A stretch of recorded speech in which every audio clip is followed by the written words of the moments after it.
ساعت 8 شب بود که غذا رو از سلف گرفتم و حرکت کردم به سمت زاغه. ما سربازای پستی زاغه بودیم و به خاطر شرایط مهمش اجازه نمیدادن سربازا بیان پایین و تو سلف غذا بخورن.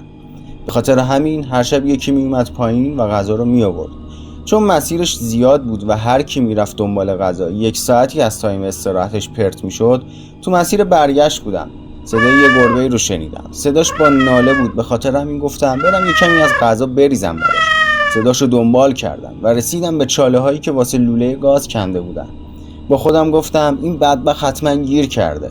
رفتم تو چاله، با نور گوشیم دنبالش میگشتم که رسیدم به یه گربه سیاه که با چشمای زردش زل زده بود بهم. انگار منتظرم بود. ظرف غذا ول شد رو زمین و خودمم به کمر افتادم. انقدر فضا سنگین بود که به زور میتونستم نفس بکشم. دیدم گربه همینجوری داره بزرگ و بزرگتر میشه بدون اینکه قدمی به سمت من برداره. انقدر بزرگ شده بود که صورتامون روبروی هم بود. همونجا بود که از هوش رفتم.